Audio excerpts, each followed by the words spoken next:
Hello everyone, David Kessler here and welcome back to the studio. Today let's talk about writing your artist biography. What is your biography and why do you need one? Your biography is your story as an artist, right? You're going to need one for your website, most importantly for your website, and also if you get into a gallery or if you're in a gallery, you already know that it's an important component of what you provide to the gallery as part of the descriptions that they have for you that they'll give out to potential collectors or potential customers that come in asking about your work. Okay. Now what a bio is not is this. Okay.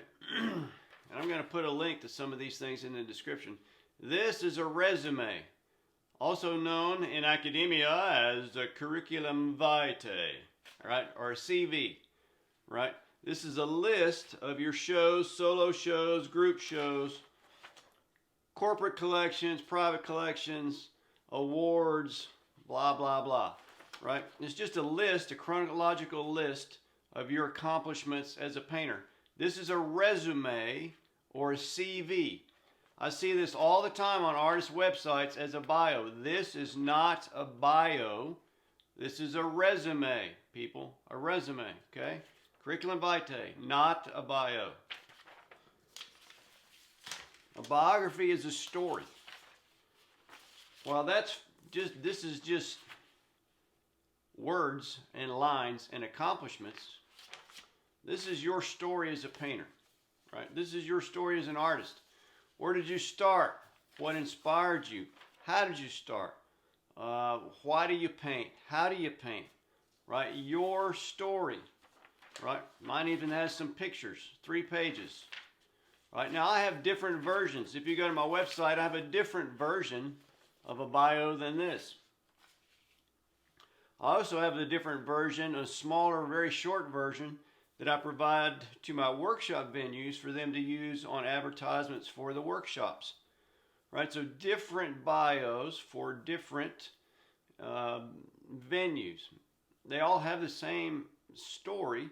Some are longer, some are more condensed, some are in the middle, but they're all the same sort of an approach, a same story, smaller or longer, or however you need to do it for the particular venue or the particular organization or the particular business that you're providing the bio for. It also gives people your story so that people don't make something up about you. You're writing the story, and it's very important.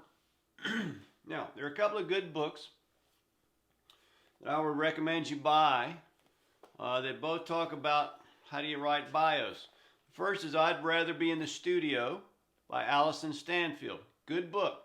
Now, for her bio writing, she sort of says take the resume, and then make a kind of a narrative paragraphs out of the stuff in the resume. I don't agree with that approach, and I don't think that's an interesting approach. That's a more academic approach, and that's what academics teach. I don't think that's the right approach, but this is a really good book for any artist. I'd Rather Be in the Studio by Allison Stanfield. Right. The other is Starving to Successful by Jason Horsch. A lot of you know Jason. He's the owner of Xanadu Galleries in Scottsdale, Arizona. He does a lot of stuff for artists, teaching them. He does seminars called Starving to Successful. Really great guy, very knowledgeable, very good book. His approach in here is more like what I'm telling you. Make a story out of it. And the more interesting the story, the better. Also think about your bio, and when you're writing it, think about it as an article on you that might be in a magazine, an art magazine, for instance. I'm getting jumbled up on my words. What would a writer think, or how would they think about it or approach it if they were writing an article about you in an art magazine? All right, think about it like that. Those are the same kind of components that you need in your bio because it's your story. Remember, the magazine would do an article on you telling your story as a painter. You will do the same thing in creating your bio. You might want to put some pictures in there, put pictures of your work, pictures of you in your bio. And I've said this many times to my workshop students.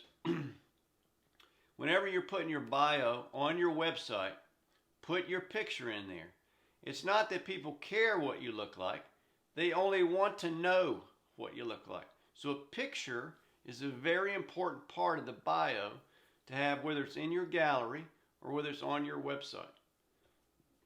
And the best thing that I would recommend you do is get a local photographer, get him to come, him or her, he or she, to come to your studio and take some pictures of you, either with your work as a backdrop or while you're painting or while you're mixing paint or whatever else. And it doesn't cost that much money. People think, oh, well, it's going to cost $1,000. No, it won't cost $1,000. Get him to come over for a couple hours, take some pictures, and for a couple or $300, you'll have pictures that you can use for years on your website and promotional materials and all those sorts of things. And they'll be immensely helpful for you as you move forward. Okay? So remember, bio, simply your art story. Where you're from, how you got interested in art, where did you get a start, did you have an education in art, what inspires you to paint or create, how have you developed as a painter, how has your art career developed, what's your painting process, how do you paint, how do you go about it, what things do you do outside of painting, do you have other interests, hobbies, family, that sort of thing. All of that should be included in your bio, okay? So I hope this was helpful for you. If you want to receive videos from me on a weekly basis, be sure and subscribe to the channel. I would love it if you share these videos with your friends.